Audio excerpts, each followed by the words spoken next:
부모님들조차도 장애 자녀를 낳기 전에 장애인들에 대한 관심이 있었나요? 주변에서 장애인을 보기가 힘들어요. 우리가 잘못한 거예요. 물론 유아기 때 굉장히 교육이 중요해요. 안타깝게도 고등학교쯤 되면 부모님들이 관심이 너무 없어져요. 그래서 평생 교육이 강조되어야 하는 거죠. 그러니까 배려가 아니라 의무인 거죠.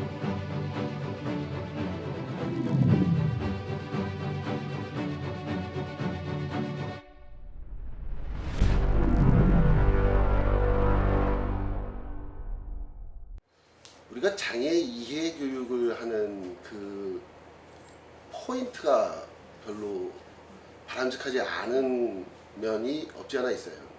그러니까 우리가 왜 장애인들을 배려해야 되느냐, 이 부분에 대한 이야기를 해줘야 되는데, 우리는 그거에 대한 합리적인 대답을 잘 하지 못해요. 불쌍하니까, 도움이 필요하니까, 또 장애인도 사람이니까. 근데 별로 합리적이지 않아요. 그 합리적인 대답을 해줄 수 있어야 되는데, 그러니까 우리가 좀 장애를 바라보는 관점에 대한 이해를 좀 바르게 하면 도움이 될 것 같아요. 그러니까 장애인이 왜 불편한가라고 하는 부분을 우리가 좀 더 생각해 보면, 장애가 있어서 불편할까요? 사실은 장애가 있어서 불편한 게 아니라 장애인들이 불편할 수밖에 없게 만든 우리 사회에 문제가 있다는 거죠. 우리 사회의 모든 시설과 환경과 제도는 누구를 기준으로 설계되어 있나요? 비장애인들을 기준으로 설계되어 있어요. 그렇다 보니까 장애인들이 불편한 거예요. 그러니까 장애가 있어서 불편한 게 아니라 우리 사회가 만들어 놓은 이 시설과 환경과 제도가 비장애인들을 기준으로 설계되어 있기 때문에 장애인들이 불편한 거예요. 그렇다면 다수인들을 기준으로 설계해 놓은 이런 시설과 환경 때문에 장애인들이 불편하다면, 그 다수인들이 소수인 장애인들을 배려하는 건 당연한 것이고 의무인 거죠.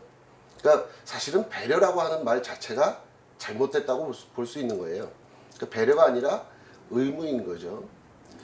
우리가 같은 맥락에서 요즘 뭐 장애인 평생 교육이 굉장히 화두가 되고 있는데, 장애인 평생 교육이 왜 이렇게 강조되어야 합니까? 라고 하는 질문을 하다 보면 졸업 후에 갈 데가 없어요. 이런 대답들을 많이 하세요. 졸업 후에 갈 데가 없어서 평생 교육이 필요하다? 그건 합리적이지 않아요. 졸업 후에 갈 곳이 없다면 거주시설을 많이 짓거나 복지시설을 많이 지어야 하는 거예요. 왜 굳이 평생 교육이 필요할까요? 아까하고 좀 같은 맥락에서 좀 살펴보면, 우리 사회가 가지고 있는 교육제도, 우리나라의 학제를 좀 살펴보면 초등학교 6년, 중학교 3년, 고등학교 3년, 이걸 우리는 이제 우리나라 국민들이 최소한 이 교육을 받으면 사회에 나가서 사회 구성원으로서 독립적인 생활이 가능하다라고 보는 거거든요. 그렇다면 장애인도 이 공교육 12년이 충분할까요? 장애인은 느린 학습자예요. 시각장애인들을 좀 생각해 볼까요? 요즘 읽고 쓰기가 안 되고, 예를 들면 한글을 모르고 초등학교 1학년 들어가는 아이들이 있나요? 없어요. 그런데 시각장애인들은 초등학교 1학년 들어가서 그때부터 점자를 배워요.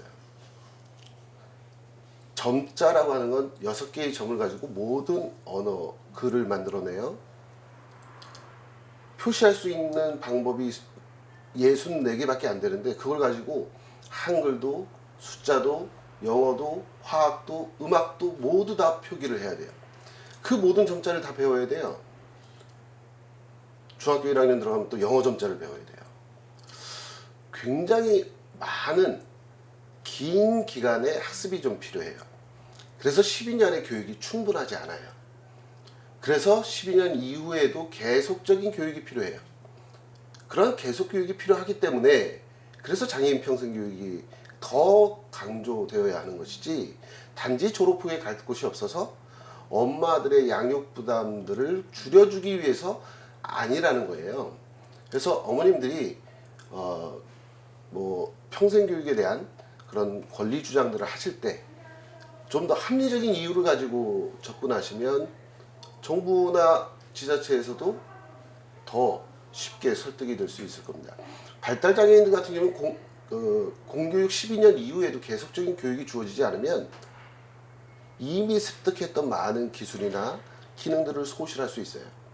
그래서 평생교육이 강조되어야 하는 거죠. 그래서 단지 부모님들이 인터뷰하실 때 평생교육 시설에 보내서 내가 마트도 갈 수 있고 미용실도 갈 수 있어서 너무 좋아요. 이렇게 인터뷰하시면 안 돼요.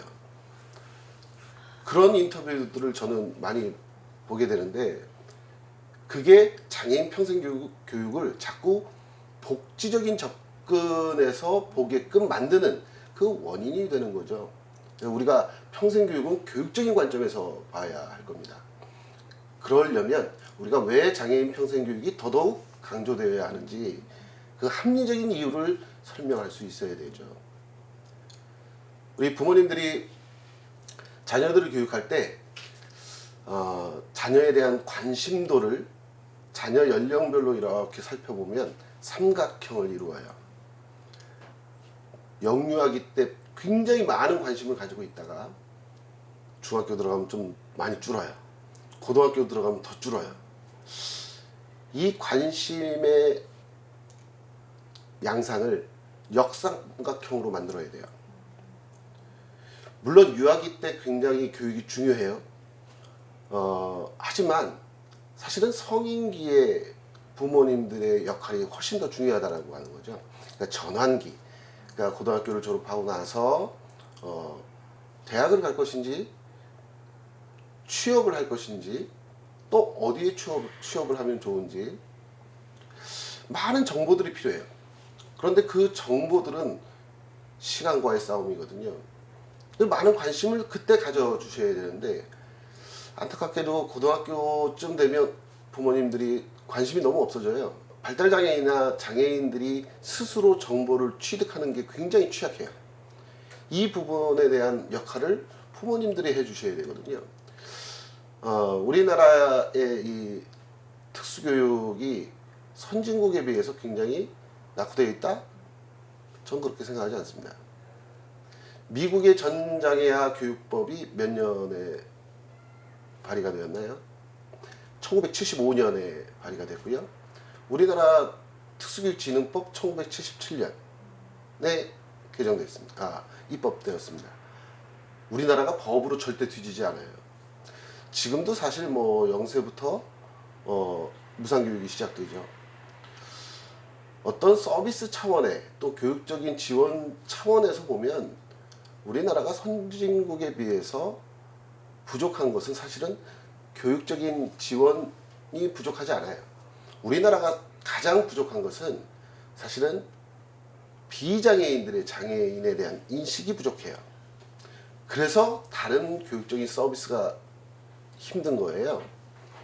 어떤 교육적인 측면보다는 이 비장애인들의 이 장애 인식이 부족한 이유는 사실 우리나라가 5%의 장애인들을 교육하는데 총력을 기울여 왔어요. 문제는 95%의 비장애인들을 대상으로 장애 이해 교육을 너무 소홀히 해왔다는 거죠. 우리가 잘못한 거예요. 특수교육한 사람들이, 사회복지한 사람들이 이 부분도 책임져야 돼요. 우리나라 TV 방송 광고를 좀 보시면 다문화 이해에 관한 광고들이 굉장히 많이 나옵니다. 그에 비해서 장애인들에 대한 이야기, 장애 이해에 대한 공익 광고 그렇게 자주 보기 쉽지 않죠. 드라마에 100명이 나오면 사실은 5명은 장애인이 있어야 맞는 거예요. 그런데 우리는 그렇게 흔히 보지 못해요. 우리의 장애 인식 수준이 선진국보다 많이 떨어지는 이유 중에 하나는 주변에서 장애인을 보기가 힘들어요. 늘 같이 보다 보면 쉽게 이해하고 나의 동료로 우리 친구로 인식하게 되는데 그럴 수 있는 기회들이 별로 없어요. 요즘은 뭐 시내에서 특수학교들을 좀 볼 수 있죠. 처음부터 시내에다 짓지 않았어요. 거기까지 개발이 됐지. 그래서 시내 특수학교들이 요즘 좀 보이는 거지. 지금도 특수학교를 지으려면 또 오지에 가서 지어요. 물론 아주 오랜 세월이 지나다 보면 거기까지 또 개발이 되어서 시내에 있는 것처럼 보일 수 있겠지만 지금도 시내에다가 특수학교를 짓는다? 어려운 얘기죠. 그러니까 이렇게 만든 이유는 우리가 공동의 책임이 있는 거예요. 우리가 장애인들 교육도 중요하지만 사실은 많은 부분 그 나머지 비장애인들에 대한 교육도 굉장히 절실히 필요하죠. 그게 사실은 선진국과 우리나라의 가장 큰 차이점이라고 볼 수 있습니다. 또 하나의 문제는 우리 뭐 어머님들 우리나라 장애인식 수준이 굉장히 낮다고 많은 질타를 하십니다만 솔직히 제가 어머님들께 여쭙고 싶은 거는 어머님들조차도 장애 자녀를 낳기 전에 장애인들에 대한 관심이 있었나요? 우리 그 부분에 대한 반성을 좀 해야 돼요. 또 한 가지는 발달장애인과 시각장애인, 시각장애인과 또 지체장애인들의 서로 어떤 융합이나 연합이나 이런 것들이 있나요? 전혀 있지 않죠. 우리 내부적인 문제들도 해결하지 못하고 있어요. 그래서 우리가 어떤 뭐 부모님들의 어떤 연대 또 장애인 당사자들의 연대에 있어서 우리가 어떤 정부나 지자체에 요구를 하거나 또는 비장애인들의 인식에 대한 질타를 할 때에도 사실은 우리 반성부터 저는 시작했으면 좋겠습니다. 그래서 우리 장애 유형들 간의 이해 교육도 필요하고요. 발달장애인 부모님들도 다른 시각장애인이나 지체장애인들, 청각장애인들에 대한 관심을 가져주시면 훨씬 더 좋을 것 같아요. 이게 우리가 좀 우리 사회에서 뭐 우선적으로 좀 해결해야 될 또 과제 중에 하나가 아닌가 생각이 돼요. 우리 아이 연구소에서는 여러분의 많은 참여를 기다립니다. 참여를 희망하시는 분들은 아래의 메일 우리아이네이버닷컴으로 연락 바랍니다. 우리 아이 연구소.